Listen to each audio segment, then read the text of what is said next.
What's up, everybody? And today we're going to talk about Goku, his progression throughout the tournament, how strong he's gotten. I'm not going to actually do no type of calculations or nothing, but we have a special guest with us. But before we get into that type of get into the video, excuse me, subscribe to me if you haven't subscribed to me. Hit that notification bell. You'll be ringed of all my videos when it goes up. I like it for you to hit your sub boxes so you'll know because YouTube has been a little bit wonky these past few weeks. So they'll be very supportive and follow me on all of my social media platforms. I be on Twitter a lot. You can interact with me there a lot. So I'll be on there probably I could say every single day almost at least. So yeah, and we're gonna get right into this video. Okay, so today we got Goku. Now I know if you haven't seen episode 130, I'm gonna need you to stop watching this video, go watch that episode 130, and then come back to this because this is gonna be a meaty greedy conversation. And today I'm not here alone. I have my man with the plan. MJ, what's good? The man with the plan, bro. But alright, MJ here. You guys probably know me from MJxTV. I've been coming onto your channel more recently, so I'm happy to be back. Yeah. MJ got that sexy voice, so I gotta bring him in here. I know y'all like that nigga sexy voice. So we're gonna go ahead and get started. Now Goku has been showing limit breaking power all through this arc. Now he started with Super Saiyan Blue Kaioken times 20, and we see him use that against Jiren. And that wasn't even enough for Jiren, but then it goes on to where he ends up in turn clashing with Jiren with the Spirit Bomb. And he refused to die when he fell into the Spirit Bomb, and he clashed against it with his own willpower to break through his shell to gain Ultra Instinct Omen, which isn't the true Ultra Instinct. It's really the imperfect form of Ultra Instinct, the very first one. So going from there, he was able to reach and close the gap tremendously against a suppressed Jiren. And even afterwards, his Saiyan biology, with him refusing to die and gaining new power, increased all of his stats and abilities. And throughout this whole entire arc, he's been showing that he can fight with no stamina. He's been showing that he's constantly adapting to situations and he's still pushing himself over edge. So MJ, tell us a little bit about how powerful Goku has been getting throughout this arc. Tell us things that you've seen that changed Goku's ways of becoming stronger than how it did in Z, back in Z. Well, the thing with Goku is that this arc particularly, and with Goku particularly, has been about breaking your shell. It's Limit Breaker Survivor. That's the name of the opening, and we've seen other characters break their shells too, bringing out their utmost potential. We've seen that with Gohan, getting the ultimate form back. Even Roshi had a good showing. You had Krillin become stronger than ever, it seems, going off of scaling, and 18 as well, 17. You can go on and on. Everyone's kind of gotten to a new level of power, or they've either, bettered themselves. You know what I mean? And it was teased back in the Zen exhibition match when Goku told Toppo, "I'll show you what it's like when I pass my limits or surpass my limits." So Kaioken times 20 was most likely even teased back then, and then he finally showcased it in the actual Tournament of Power.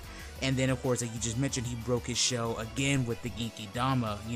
When he fell into it and he tried to resist it, his body, he unlocked that shell of potential to actually survive. He needed to survive this because he did not want to lose this fight. And with that being said, we saw Ultra Instinct Omen that was unveiled in 110. The thing with Goku, though, in this arc, and I think a lot of people have to think about this for a second, I'm not trying to justify anything here. I am saying, though, if you do look around, whether it be on Kanzenshu, whether it be on Twitter, or if you can find scans, Google, you can find certain things that help back up what you're kind of seeing in Super. Because you gotta remember, Super is a show that's being written, years after the source material. You have certain writers like Toshio going to the manga. I'm pretty sure other people get inspiration of things. There's even a scene where Kel is beating up Goku like the Hulk. So all these writers and animators, they get their inspiration from stuff that's been happening since, Dragon Ball ended, is basically where I'm getting at. They have a lot of stuff to look at, and there's an interview with Akira Toriyama that was post Battle of Gods, right? It was an interview for that, and I actually want to bring this up. It's the infamous 6 through 15 scale that everyone kind of brings up, right? I'm not going to talk about that. What I want to talk about, though, is what Toriyama says about the Saiyans. He says, and I quote, Only Saiyans rapidly increase in strength as they fight against strong opponents, so the longer they fought, the more that gap would shrink, and it might even be possible for them to eventually turn the tables. This is Toriyama stating that about the Saiyans and their biology. Again, that's an exact quote from him.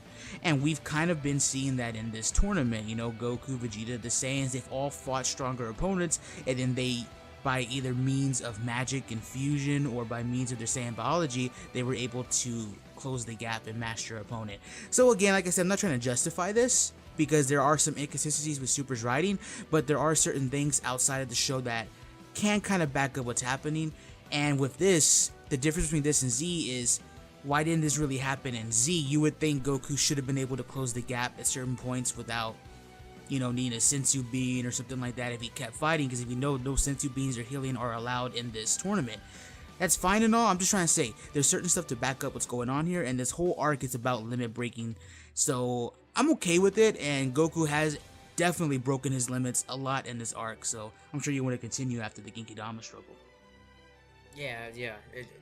Goku's been showing that he's, you know, changing. He's evolving on a greater scale, because you got to understand, you know, the universe is on the line. You know, his family, his friends, the world, the earth, everything is on the line. So therefore, he has to adapt. He has to evolve. He has to get stronger, faster, think smarter. You know, react quicker.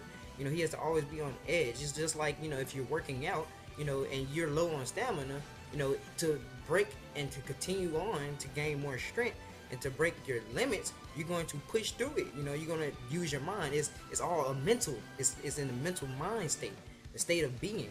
You know, so it makes sense to me in a way. But some things, of course, I do have my gripes as well. Like MJ has mentioned, you know, everything in this arc isn't, you know, consistent. But more so with what they were trying to tell us is, you know, everything is on the line, is on edge. So Goku's having that trait of the Saiyans, which we've seen with all the Saiyans, because all the Saiyans have gotten stronger. Khalifa adapted, Vegeta gained new form of power. You know, Kale, you know, she mastered Berserk. Kaba got Super Saiyan 2. You know, we were seeing time and time again that they were evolving, they were adapting, breaking to new power. And for Goku to break into this new power, into Ultra Instinct Omen, you know, and gaining and control over Ultra Instinct to actually more than likely surpass the gods of destruction, you know, it just shows how strong he's gotten. You know, it shows the progression that he's been showing. You know, so even Jiren stated it. Which episode was it? If I recall, he stated in episode 123 that they've gotten stronger.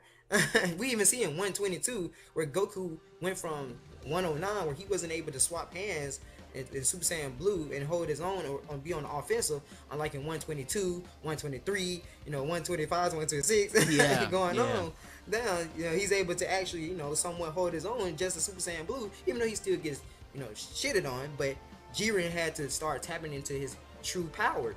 You know, it wasn't his full power, but he started to have to tap into. He had to increase his power to fight against them, because they surpassed that suppressed threshold that he was holding himself at. So it showed that Goku was getting stronger throughout the entire arc, and then for him to master Ultra Instinct and to be stronger than Jiren. He actually was stronger than Jiren in full power, and he made Jiren awaken to his hidden power, and he still couldn't beat Goku. It just shows that how much stronger and how fast that Goku can adapt. And Goku is a real monster now, because even Beerus, if we let's look at the gods and their reactions and stuff, it shows that Goku is actually a threat.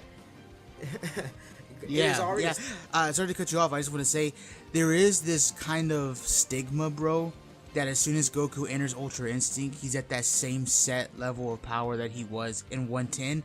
That's not the case. If you guys remember, in 110 it was stated that he's evolving, his punches are getting sharper, etc. You skip to 116 when he unveiled Ultra Instinct the second time, Ultra Instinct Omen, when he unveiled that and unleashed his full potential again on Kefla. It was mentioned after the fight by the Pride Troopers that his punches got sharper and that he's going to continue to grow, and that Jiren was observing the fight that whole entire time. And then again, you skip to this, to episode 129, I believe. So there was somebody on the stands, I can't remember who it was, but somebody made note that Goku's even faster than before. So the Ultra Instinct that came out in 128, 129 was even faster than the one that fought against Kefla. So again, like, I just want to point out here, he's growing and he's getting stronger and faster each time he unlocks, you know, Ultra Instinct. Like, he's constantly improving. Not only is his speed getting better, but his attacks are also getting sharper. You know what I mean? So I just want to point that out. Yeah. You actually, you brought up a good point, because I did forget that they did say that. They did say with every punch that he's throwing, it gets heavier, it gets sharper. You know, his accuracy, his speed is increasing, and the fact that when he mastered it, it seemed like it was very, very exponential. Like, it was humongous, because he started smacking Jiren. Even Jiren's full power can't even touch his, his man. So we've seen time and time again that Goku is consistently breaking his limits. We've seen other people break their limits. Matter of fact, I think the best example for Goku breaking his limits and everything is the fact that Gohan went from below Buu Saga Ultimate Gohan to freaking suppressed Super Saiyan Blue tier or a high tier Super Saiyan God in a few hours. Getting smacked by Piccolo to freaking contending with God tiers in this freaking anime, like in this arc. Like, I think that's the best example, because that's a humongous jump, or Kale jumping from her fodder base to freaking God tier status in Super Saiyan Berserker. Like, everything's exponential. There's nothing, it's a great increase to power, and that Goku Ultra Instinct for him put him over. That was what he needed to put him over, and they always kept on constantly emphasizing his speed. We even see him got stronger in the episode of 130, because his Jiren tried to pull the dickish move, but he just went ahead, went full out. And even when he did went full out, he wasn't tired after that. After beating Jiren ass, he still wasn't tired. It's just that it took a toll back on him. But this just shows a level that Goku is at now. It's undeniable that Goku is up there. He's actually one of the strongest characters thus far for a mortal. And Jiren was actually the famous strongest mortal in the multiverse. So that just shows the level that he's at. I think we should touch upon this since we're on the topic of just how much of a beast Goku is. So the Gods of Destruction are a symbol of power. They're a symbol of destruction, right? The Gods of Destruction are somebody that people have looked at to be the strongest in the show under the Angels and the Grand Priest, like the Angel race, you know what I mean? The actual combats, the guys who actually fight, because if you remember, they state the Angels don't fight. So the Gods of Destruction themselves are these incredible beings.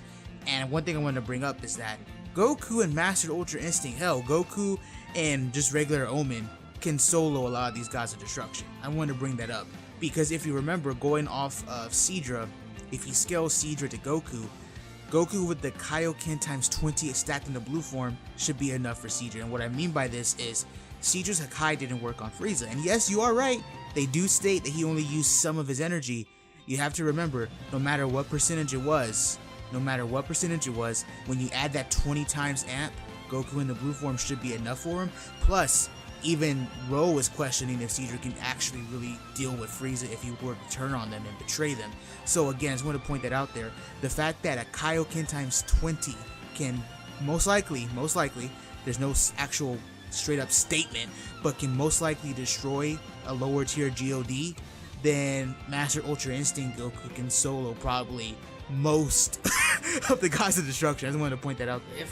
If not all, to be honest, because Jiren in his suppressed state was stronger than majority. Well, and I'm not gonna say majority of them, because majority of them was all by the spirit bomb.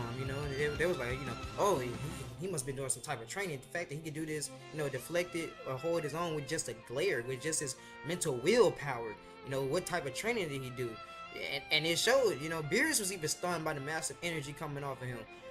They put time and time again, they're trying to put over Jiren because that is the obstacle that Goku is going to have to overcome. And he did overcome that. They established that with episode 130, how strong Goku is. So even Jiren in his suppressed state, because he does power up, and he starts saying he uses true power, we are given information and we are getting a little bit of statements here and there, that Jiren's suppressed state is even above half of these Gods of Destruction.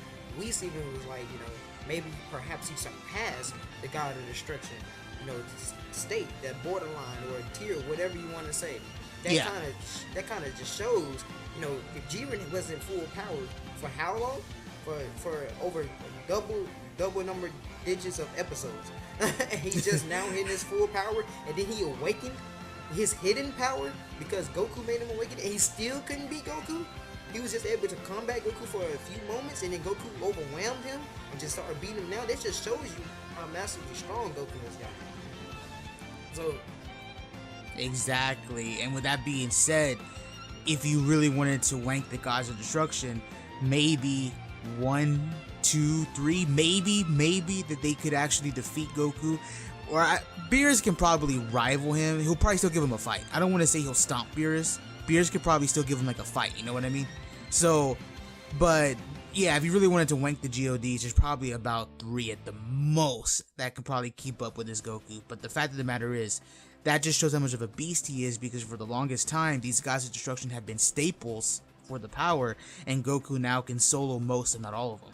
So even though there's actual no statement going off of scaling and common sense, Goku can probably solo most of these Gods of Destruction and then, you know, beat maybe the top ones in a one-on-one fight. And the point I'm getting here is that this dude's a beast because the Gods of Destruction have been staples for so long. Right. So I mean, it is that that statement came out from V-Jump that said even, you know, Beerus even states that Goku might have surpassed him now, and they were showing Ultra Instinct Omen from 129. So I noticed that too. I'm actually surprised they didn't state this in the actual episode. Me and you were kind of hoping for this because we were talking about that V-Jump scan a while back when it came out. I'm actually surprised they didn't go that route. But nonetheless, even if we don't have a concrete statement, common sense and scaling tells us that Goku is pretty darn powerful, and he probably defeats all the Gods of Destruction except maybe Beerus. But even then, we have a V-Jump scan saying that might not even be the case now. Yeah. And since we have to, you know, since we made an exception for Beerus, you know, since Cortella is his rival, or if we go off of just manga or whatnot, you know, they're kind of equal or something. Not really equal, but they're, you know, being put over that they're the top 2. So you might be able to throw Cortella in there. I mean, how confident Cortella was in the anime, he could take everybody out. You know, I guess, you know, they kind of give a little bit of solid concrete evidence, but not really, to be honest, kind of vague. But the anime always be vague. But yeah, Goku's just majority, he's a beast. You know, he's a beast now. So there's no denying it at this point how strong Goku has gotten. I mean, if you think Beerus was so powerful or whatnot, or you think Jiren was so powerful, Goku is being shown to be more than likely above Beerus. He's already shown to be above Jiren, but they're trying. I think they're trying to make us use our own logic or our own reasoning and common sense and tell us without saying it straightforward, you know, to keep us interested or whatnot, or to keep us on edge to see who's stronger. Because, you know, a lot of people have been thinking Goku should surpass Beerus since like freaking RF Saga when he attained Super Saiyan Blue, or Universe or Champa arc. A lot of people was mad. Yeah, that with the Kaioken times 10. Yeah, a lot of people was mad that he wasn't stronger than him then. So, you know, hey, but maybe they're trying to keep it ambiguous, bro. Maybe Toei found out that thing came out in the scan, and they're like, let's scrap it, and maybe they're gonna save it for the movie or something. Remember, they did mention a new formidable opponent in the movie, so. Oh yeah. They did mention a new formidable opponent. Would that opponent be stronger than Jiren or anything that they faced? I hope so. I mean, that's kind of the trend that they always do. Let's wank these characters, bro. I hope they do that. But yeah, they could possibly be saving that statement for then, you know. But the point here is that Goku has literally broke his limits throughout this tournament, and he's constantly gotten stronger. And with Ultra Instinct, he's constantly gotten sharper, faster. He's evolved, and right now, Goku is legitimately, as of right now, they could always introduce something later, but as of right now, Goku is literally at his peak. Not only is he stronger than most of the Gods of Destruction, if not all of them, like we just went through and broke down, he also has a technique that only the angels have. Right now, Goku's in his prime. Right now, he's at his peak. Right now, as of right now, he is quote-unquote the strongest mortal because he did beat Jiren. Yeah, I was actually going to say that if you didn't say it. Right now, he actually takes the title as the strongest mortal in the universes. Out of all the universes, as of right now, as of today, he is the strongest. Even Jiren accepted his fate and his L. He was like, you know, why not just go ahead and knock me off, I can see Exactly. Exactly. So, tell us what you think. How you think Goku progressed? Do you think he's the strongest? Do you think he's stronger than all the gods of destruction now? That he surpassed Jiren, you know, the famous mortal stronger than the god of destruction, and that he's shown power to probably be stronger than all the gods of destruction. Maybe not be able to beat Beerus or whatnot. You know, even I would even throw this in because even though it's not canon, but kind of even Xenoverse kind of teased them a little bit. You know, Jiren when you pick Jiren and you go against Beerus, you know Jiren sits up there and is like, what? The god of destruction from Universe 7? What he was went with me? You know, and Beerus says his line from freaking 109. Oh, this immortal with massive energy. What? You know, it kind of leave it ambiguous. You know, they don't want to tell us and whatnot, but you know, tell us your thoughts. Is Goku stronger than all of the gods of destruction, including Beerus? Is he, you know, the strongest? Well, he is the strongest mortal as of thus far introduced. So, like the video if you did. Subscribe to MJ. Support MJ. This man be making great content. If anything, you need to go support him the most. You need to go and subscribe to this man. He'll have you laughing, dying with his memes and stuff on Twitter. Go follow him over there on Twitter. He's always talking about freaking Dragon Ball or whatnot all the time. He's always talking about other shows as well. So go support it. Anything you want to say, MJ? Nah, man, it was fun to be here, man. So thank you for having me. Yeah, anytime, you know. You're always welcome here. But that's gonna conclude the video. See you later, it's probably for niggas.